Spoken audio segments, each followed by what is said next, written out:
What is your name, please? My name is John Bagot Glove. My name is John Bagot Glove. My name is John Bagot Glove. Only one of these people is the real John Bagot Glove. The other two are imposters and will try to fool this panel. Tom Poston, Kitty Carlisle, Don Amici, and Polly Bergen on To Tell the Truth with your host, Bud Collyer. Thank you. Thank you very much. And welcome once again to Tell the Truth, brought to you this week by Helene Curtis, makers of fine beauty products, creators of Suave hairdressing and conditioner, and Endon dandruff treatment shampoo. Now, panel, will you kindly open up your envelope, take out your affidavit cards, and follow along as I read. I, Lieutenant General Sir John Bagot Glove, am the former commander of the Arab Legion. I went to the Middle East as a young officer in the British Army and remained to soldier there for 36 years. Among the Arab people and throughout the world, I am known as Glove Pasha, signed John Bagot Glove.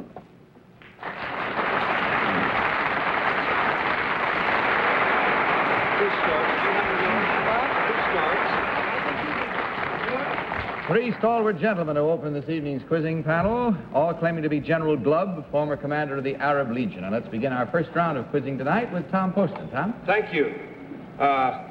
Mr. Glove, or General, or Sir John, number 3. Sir John, what does Yiprak mean? I understand the procedures were to be in English. What does it mean? You could answer if you know what the meaning of a word is, but... Do you understand? It's Arabic. Number 2, do you happen to know what Yiprak Harisi, Ibitue Lachumishiwe means? If I did understand... You're not supposed to... Okay. We agreed that we would not speak Arabic because it would make it quite impossible for the two imposters. Right, okay. All right, Sir John, sport. We didn't agree. I didn't know you spoke Arabic. No. I don't. I'm just fooling those two.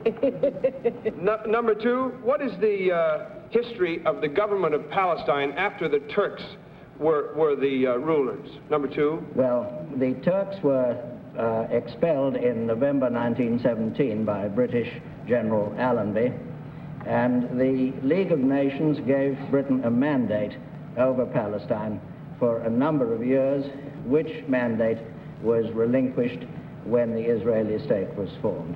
Number 1, Sir John? No bell, I agree, but the light did shine in my face, so that's my signal to go to Kitty Carlisle. Sir John, number 1, did you train the Arab Legion in Jordan? Yes. Number 2, when did you leave this post?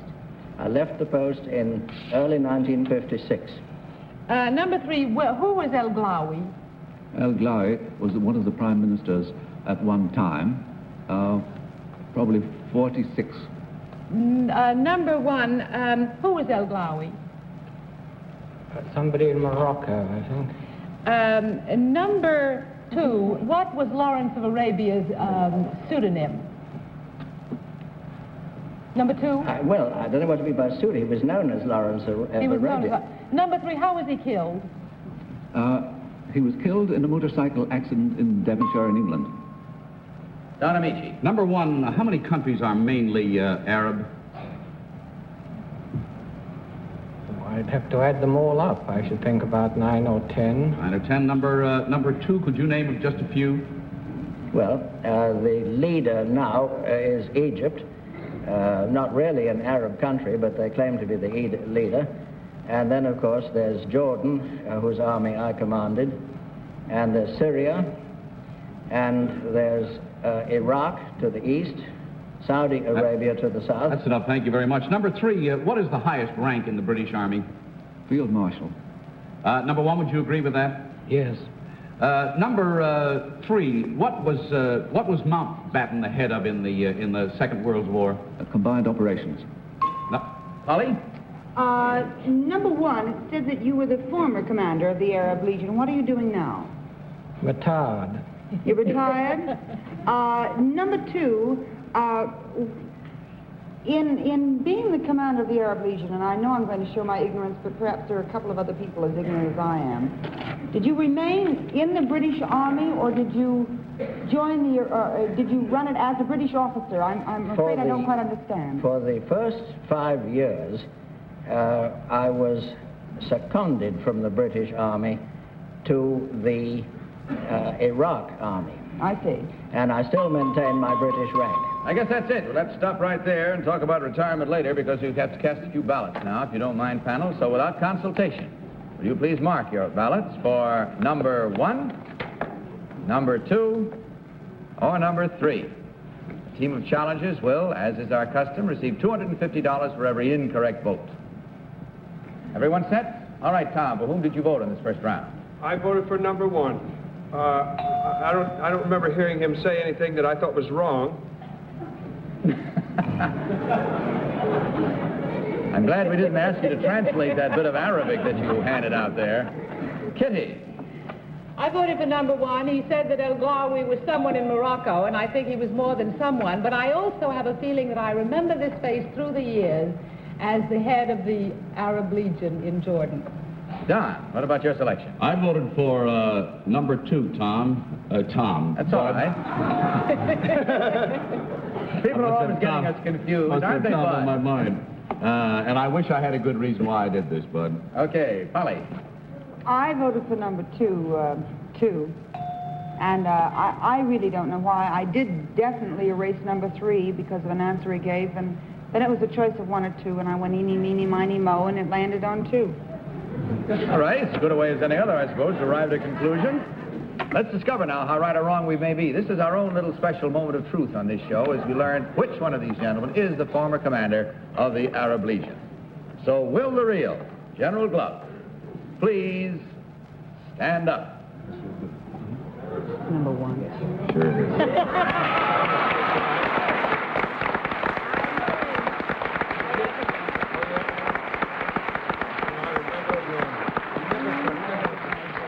Thank you, sir, very much.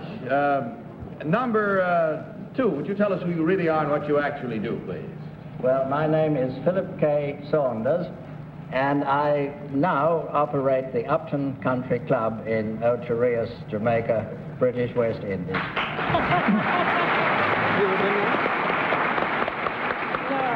I'm told that Mr. Saunders has recently published his autobiography called Dr. Panto Fogo, is that right? Correct. Dr. Panto Fogo. Number 3, would you tell us your real name and what you do, please? My name is James Kennedy, and I'm a songwriter.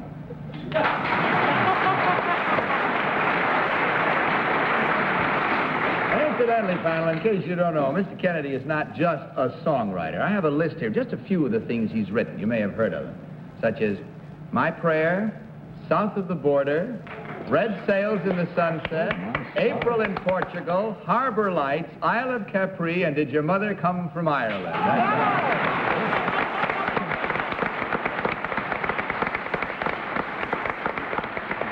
Well, it's been a great honor to have all of you talented gentlemen on our show tonight, and in checking up on the score, we find there were 2 incorrect votes at $250 each for a total of $500 from Helene Curtis, and of course a gift package of fine beauty products from Helene Curtis for your ladies. Thank you so much for joining us. Hope you had a good time. Good night and good luck to you. Now, panel, let's meet our next team of challengers. What is your name, please? My name is Liza Redfield. My name is Liza Redfield. My name is Liza Redfield. Follow along once again, panel, if you will, please, with your affidavit cards. I, Liza Redfield, am the musical conductor of the smash Broadway hit, The Music Man. I lead the 24-piece pit orchestra through 8 performances each week. I'm the first woman ever to be full-time musical conductor of a Broadway show. Signed, Liza Redfield. All right, panel, you heard these 3 young ladies, all claiming to be Liza Redfield, full-time musical conductor for The Music Man. And we start this cross-examination with Don Amici. Don? Thank you, Bud. Number 3, could you name me another lady conductor on Broadway? There is no other lady conductor on Broadway. There is an assistant conductor. And what's her name? Her name is Karen, and the name escapes me. Number 2, how many bars are there in 76 trombones? How many bars? Bars, yes. I really don't know. Number 1, would you know? Probably 64. It's in march tempo. Number 3, what made Meredith Willson's score so different? Well, I think it was its simple appeal from its hometown quality from Iowa, plus the fact that the band was on stage, and of course, it's just a very unusual show. That's a homespun quality. Polly. Number 2, who originally played the female lead in the Music Man? Barbara Cook. Number 3, could you give me the first 2 lines of the chorus of Till There Was You?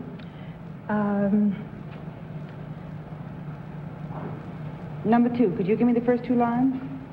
There were bells on the hill.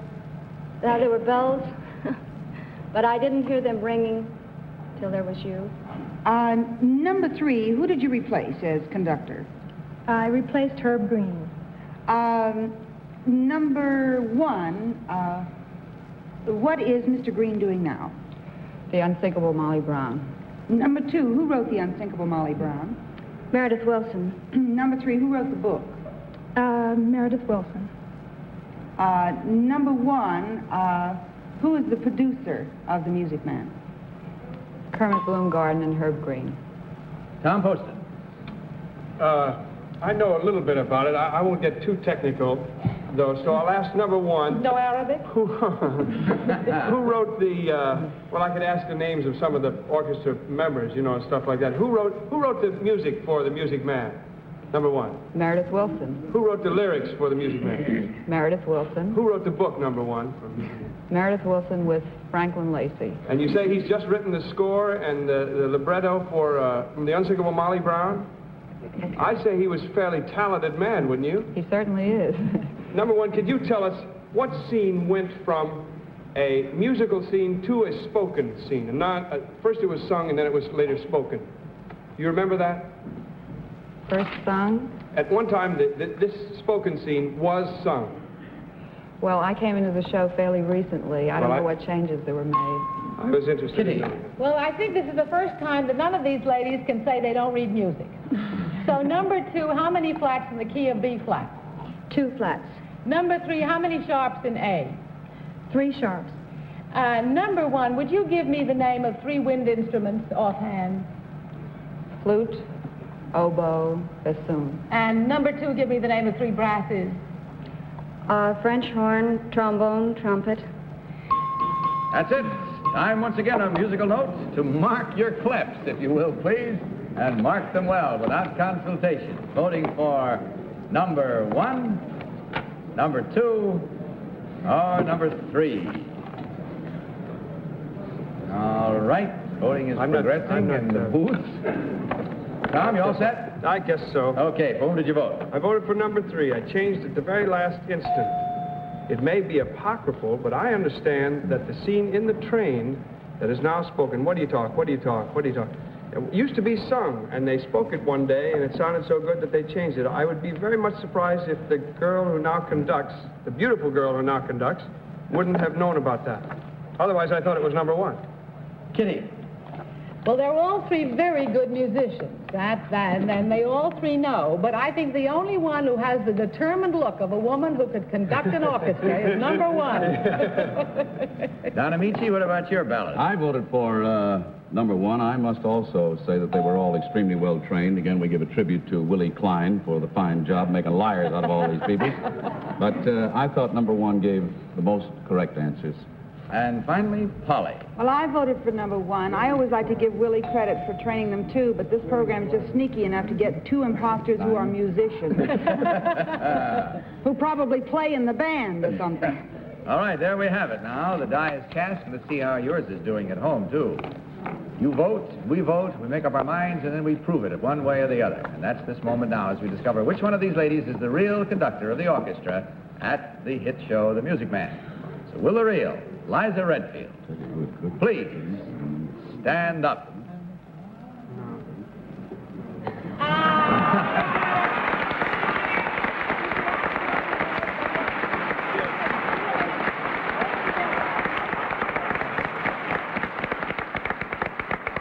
Thank you very much. You may sit down because you'll be standing up later in the evening. All right. Now, number 2, would you tell us your real name and what you really do, please? My name is Donna Frank. I'm a public stenographer for Friendland Services here in New York. And finally, number 3, your real name and what you do. My name is Jane Hennessy, and I own and operate the Jane Hennessy Charm School in Red Bank, New Jersey. Well, we thank you, ladies, and the score was pretty good on the part of our panel, not so good for the participation in the rewards thereof for our challengers. There was one incorrect vote at $250 for you ladies to share, and, of course, from Helene Curtis, a gift package of all of the fine beauty products. Thanks so much for being with us, and I hope it was a fun visit for you. Good night and good luck. And let's meet our third team of challengers.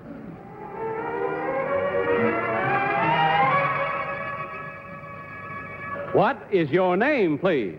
My name is Raymond Roma. My name is Raymond Roma. My name is Raymond Roma.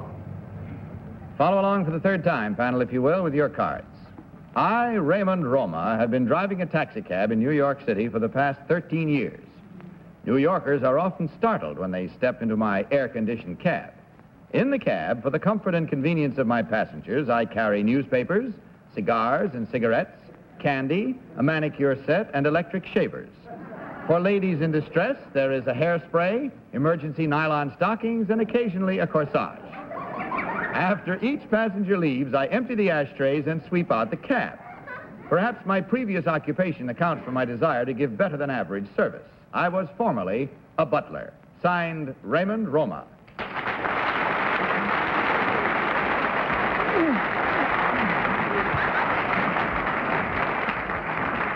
Again, 3 gentlemen, this time all claiming to be Raymond Roma, former gentleman's gentleman, and now New York taxi driver, I think you'll agree, extraordinary.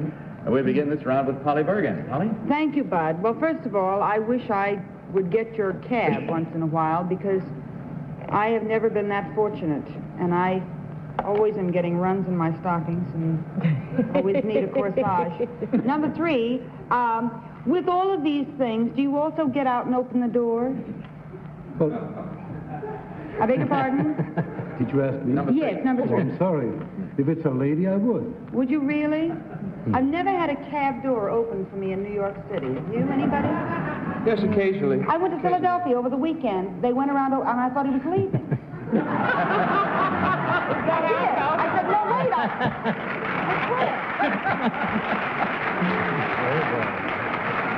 Very good. I mean, I hadn't even paid him yet, you know. I was saying, hold it, don't go.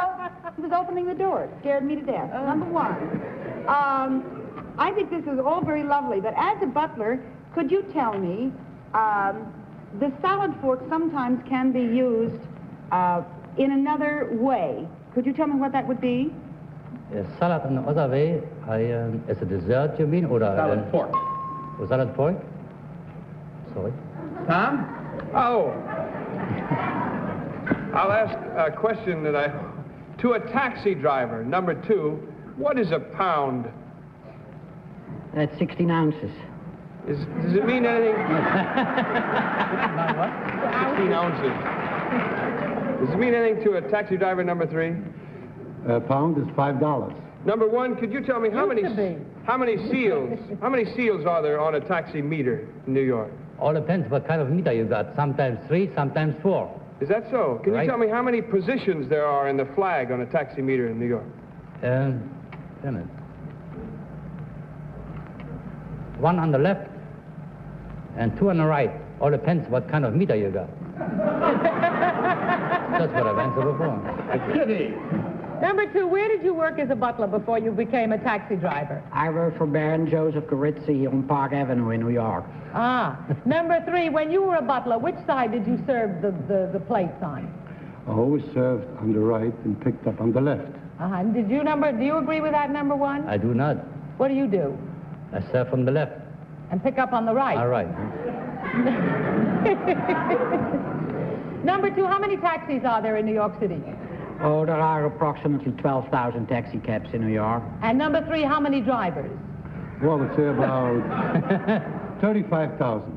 $35,000. What do you do work, the night or the day shift, number one? What time do you go off at 3 o'clock? No, I have my own taxi. Oh. I work from the morning till in the evening, about 8, 9 Well, I o'clock. must say New York taxi drivers are great. I disagree with Polly, but I never met one like you three fellas. Never. Thank you. Number one, what's the dividing line north and south for Sutton Place? Number one. Dividing line Sutton Place? Yeah, north and south. 57th Street. Number two, where does East End run? On the east side, between First and Second Avenue. Number three, would you agree with that? East End Avenue. Number two, what is the key number for Park Avenue? Number two? To tell the location, yes. The key number for Park Yes, Avenue? Park Avenue. 21. Number one, what would you say? I don't follow your answer, sir. Well, you divide the number, the first two numbers, and then take that half and add what number to get the cross street for Park Avenue? Yes, I have no idea. Number three? I'm sorry. You don't know? Number... Boy, that's like how many 2-cent stamps in a dozen? I never heard that mentioned. Oh, yeah. Oh, yes, very definitely. I'll have to get together with you and learn my way around New York. Almost all, but the key happens for Park Avenue happens to be 34. Well, we let that one out of the bag. Let's see Divide what the happens first two now. numbers We've and add time to vote. So 34. without consultation, will you kindly mark your ballots and vote for number one, number two, or number three? All set, everyone? Tom, your ballot, please. I voted for number one, Bud. And it's just possible that I may recognize number three. I'm not sure about that, Yeah, I but feel the same way. you too, I do Don? too. There's I something don't know familiar where about I've his seen him, face. yes. But I like most of number one's answers, not all of them, I must say, but I did vote for number one. Kitty. I voted for number one. All I can tell you is that the number 2 and 3 may be good taxi drivers, but they're lousy butlers. Nobody serves on the right and takes away on the left. So I voted for number one.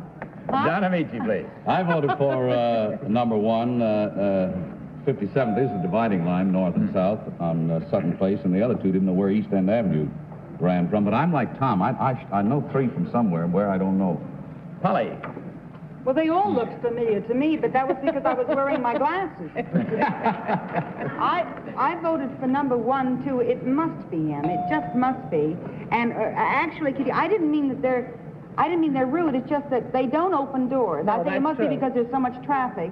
And They're it too just so busy. happened I just came from Philly last night, and it scared me to death when he opened the cab for me. I didn't understand. Well, I'm it. glad you got back in one Yeah, piece. but Polly... They're all very chill. What, are you trying to fix it so nobody will pick me up in a cab? No, Polly, you didn't understand. That guy was leaving. Oh, he was? Sure he was leaving. They don't know. He just didn't get away. All right, we've made our votes. The die's cast once again. Let's find out which one of these gentlemen is the real New York taxi driver extraordinary. So will the real Raymond Roma please stand up?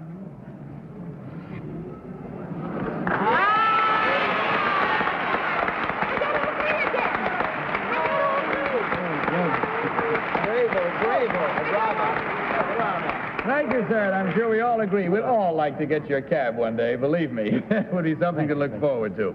Number two, your real name and what you really do, please. My name is Joe Gorizzi, and I'm an insurance salesman in the Vanderbilt office of the New York Life Insurance Company. And finally, number three, your real name and what you do. My real name is Walter Kirsch. I'm the manager of the famous Viennese Lantern on East 79th Street. You ought to know better than that. You ought to know better about serving. Not about serving. He doesn't have to serve over there. He's the manager. It doesn't matter. I would throw you off. All right. And I was there last week, too. That's We right. have We a had the grand pleasure. slam for the panel, if I may say so. There's a good piece of voting there. However, $150 from Aline Curtis for you gentlemen to share. And, of course, a gift package of beauty products from Aline Curtis for your ladies. Thanks for being with us. Good night and good luck to you. That's all we have time for tonight, but good things end quickly. Good night, panel. Good night, Bud. Bud Collier saying good night from Aline Curtis and reminding you to tell the truth. Good night, everyone. To Tell the Truth is a Mark Goodson, Bill Todman production in association with the CBS Television Network.